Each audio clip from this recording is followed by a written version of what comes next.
자, 우리 유대 나라에 아사라는 사람이 왕으로 이제 등극을 하게 되었습니다. 근데 신기한 일이 벌어집니다. 아사가 유대 나라의 왕이 되기 이전에는 이 유대 나라가 주변 나라에 비해서 굉장히 약소국가였습니다. 근데 아사라는 사람이 왕으로 등극하고 났더니 하나님이 얼마나 유대 나라를 복을 주는지 강대국이 되어지는 역사가 나타났어요. 여기서 우리가 배워야 될 교훈은 지도자가 누가 되느냐에 따라서 굉장히 나라 자체도 달라질 수가 있어요. 그래서 그 지도자를 통해서 하나님이 축복을 쏟아붓기도 하고 그렇지도 못하게 되기도 하고 하는데 저와 여러분들 가정에서도 믿음의 가장들이 돼서 믿음으로 끌고 나가서 저와 여러분 가정들이 하나님의 큰 복을 받을 수 있는 올 한 해가 되시길 간절히 축원합니다. 저는 이 시간에 아사 왕을 통해서 주시는 하나님의 교훈은 무엇일까? 우리가 같이 함께 세 가지로 나누어서 간단하게 생각을 해보려고 합니다. 첫 번째입니다. 하루는 구스 사람 세라가 이 구스 나라는 오늘날로 말하면 이디오피아입니다.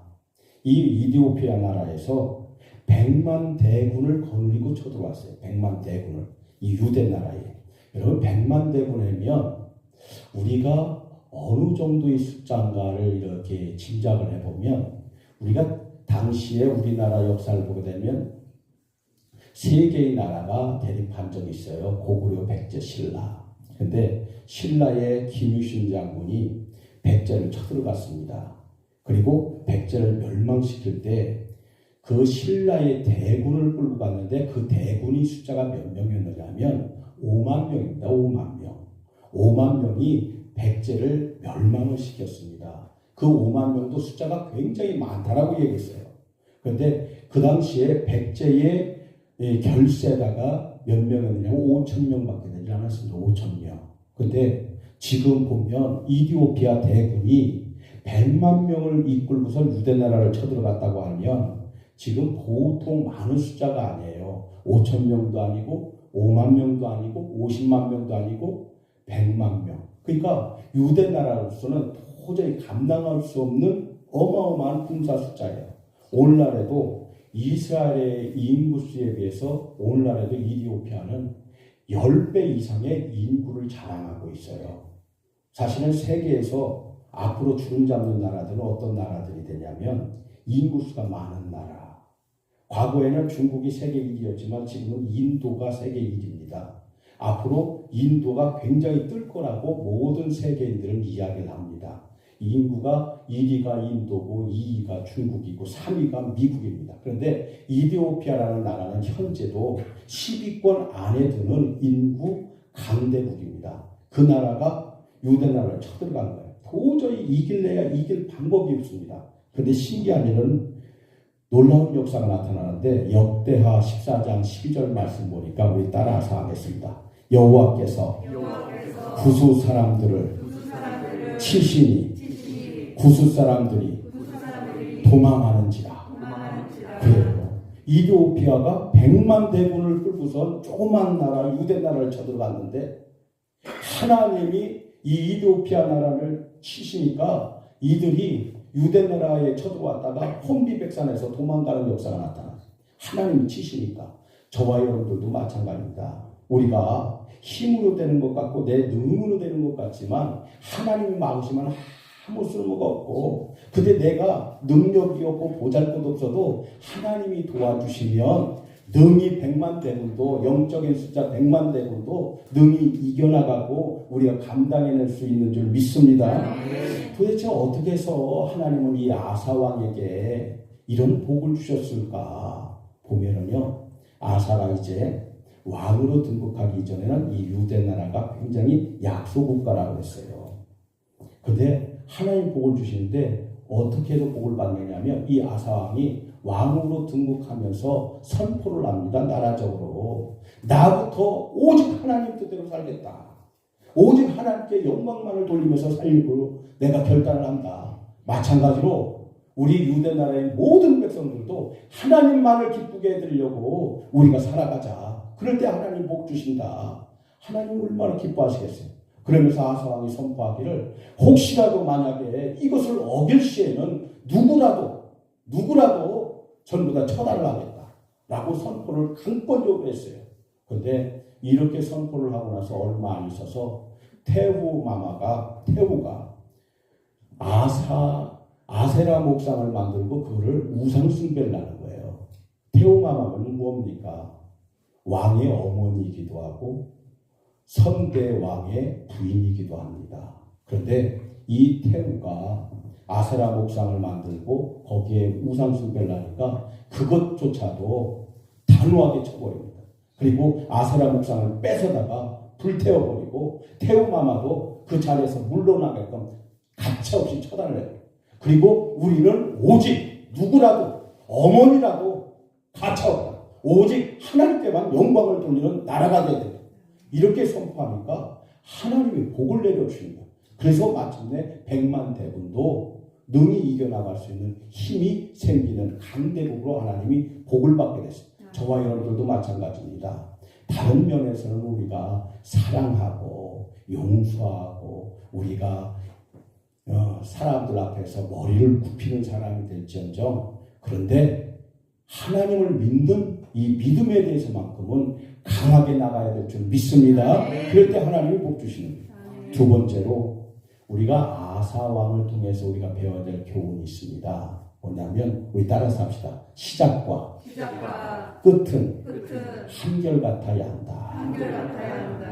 여러분, 제가 하나 여쭤볼게요. 우리가 고난이 다가왔을 때 신앙을 지키는 게 어렵겠습니까? 아니면 과도한 축복을 많이 넘칠 정도로 받았을 때 신앙을 지키는 것이 더 어려울 것 같습니까? 여러분, 우리가 어려울 때도 신앙생활을 지켜나가기가 힘들긴 힘들지만 더 힘든 건 뭐냐면요, 축복을 듬뿍 받았습니다. 듬뿍 받고 나서도요, 내가 그대로 계속적으로 과거처럼 기도를 끊임없이 할 수 있느냐? 내가 하나님께 끊임없이 매달릴 수 있느냐? 내가 타락하지 않고 내가 교만하지 않고 내 신앙생활을 늘 항상 겸손하게 하면서 내가 신앙생활을 지킬 수 있느냐? 여러분, 축복을 많이 받고 나서 신앙생활을 지키기가 더 힘들다고들 얘기를 합니다. 오늘 본문에 이 아사왕이 그랬습니다. 처음에는 약소국가의 왕으로 등극하면서 오직 하나님 뜻대로만 살려고 하나님께만 매달렸어요. 그래서 하나님이 넘치는 축복을 받았습니다. 넘치는 축복을 받고 난 이후에 하나님의 축복이 막 넘치다 보니까 이 아사왕의 믿음이 떨어지기 시작하는 거예요. 우리가 시작과 끝이 동일해야 되는데 나중에 가서는 믿음이 뚝뚝뚝 떨어지는 거예요. 여러분, 믿음이 떨어진다는 것은 뭘까? 믿음이 떨어질 때는요, 크게 우리가 알 수 있는 것은 두 가지 결과물이 나옵니다. 언제 우리가 믿음이 떨어졌다는 걸 알 수 있느냐면, 첫 번째가요, 신앙이 떨어질 때 믿음의 담대함이 사라지게 됩니다. 신앙이, 믿음이 좋았을 때는요, 어떤 문제를 만나도 야, 하나님이 나와 함께 하시는데 하나님 믿습니다. 나는 부족하지만 하나님 지켜줄 줄 믿습니다. 그런데 담대해지는데 내 믿음이 떨어지게 되면 조그만 일만 만나도 두렵고 떨리고 이거 어떻게 하면 되나 막 겁이 나기 시작합니다.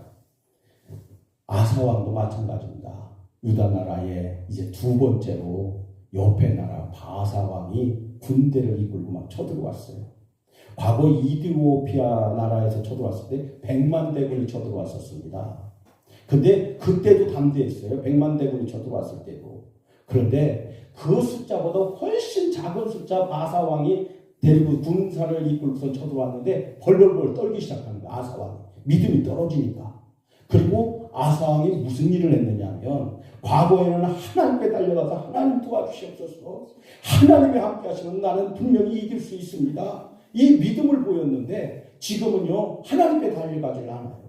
그리고 성전에 있는 모든 은금 같은 걸 다 모읍니다. 다 모으고 궁궐에 있는 은금을 다 걷어들입니다. 그래서 그거를 바리바리 싸가지고서 옆에 나라 아람 나라 왕에게 찾아갑니다. 찾아가서 왕이시여 제발 좀 도와주십시오.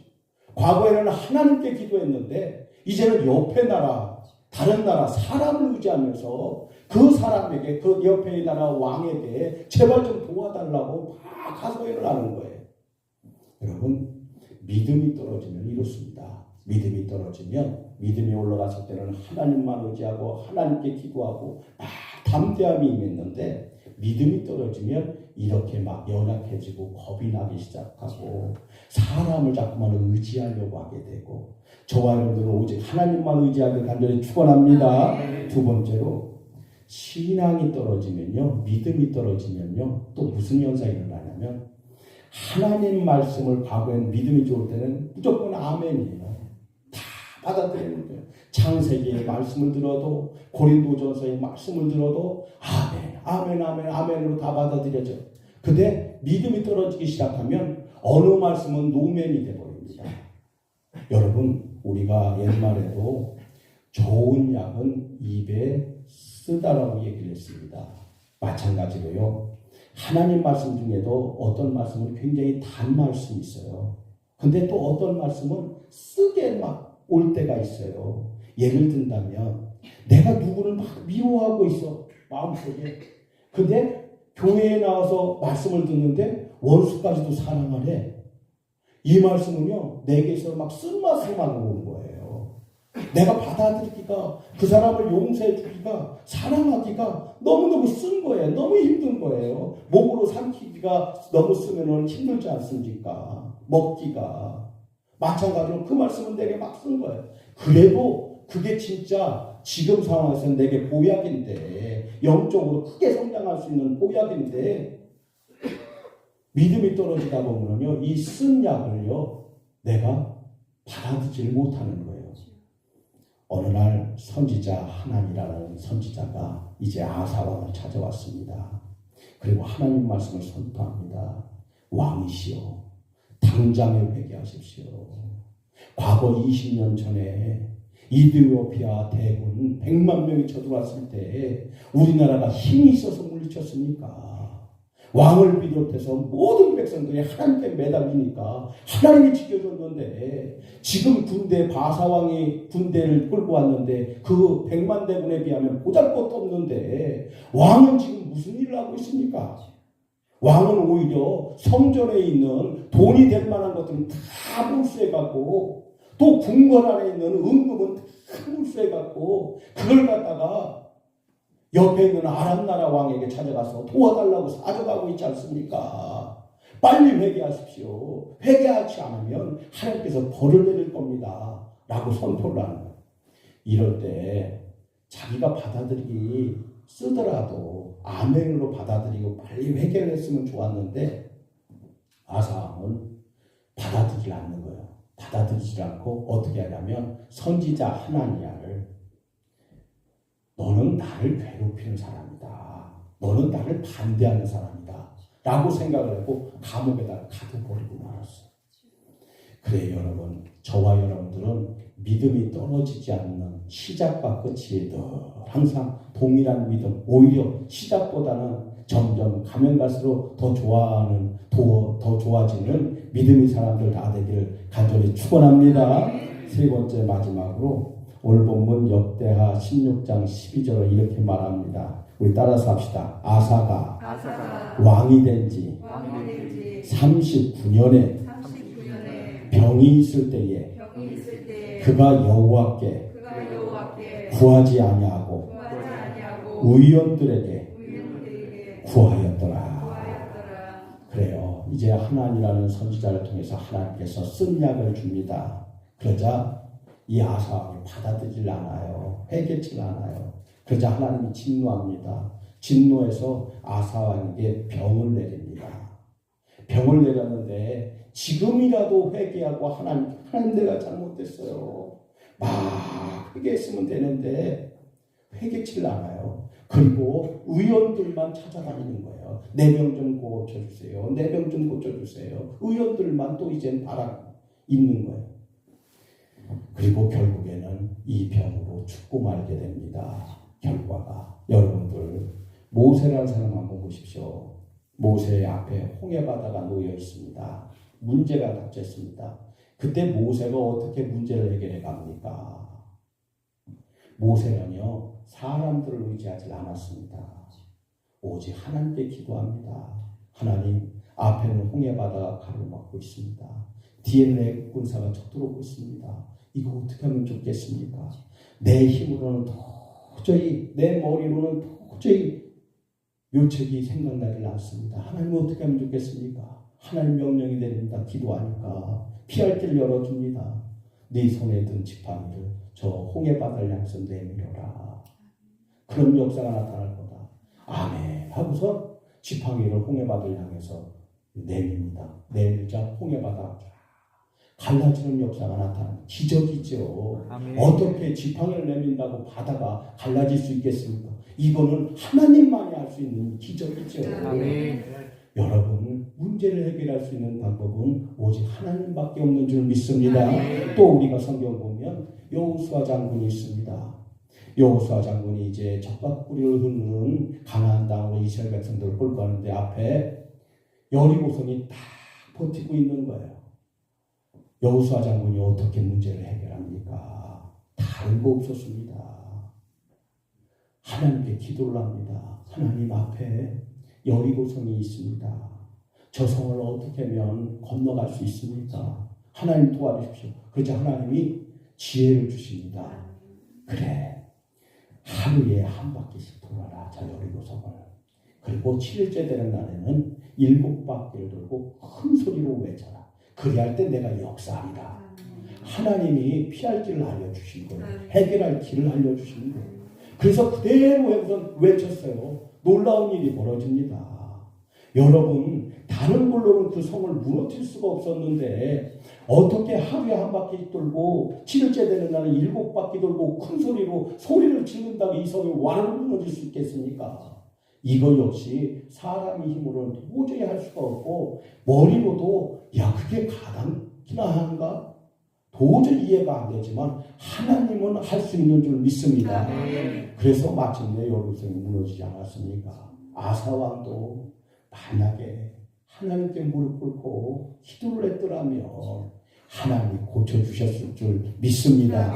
저와 여러분들도 마찬가지입니다. 올 한 해 살다 보면 영적인 여리고성을 만날 수도 있고요. 영적인 홍해를 만날 수도 있습니다.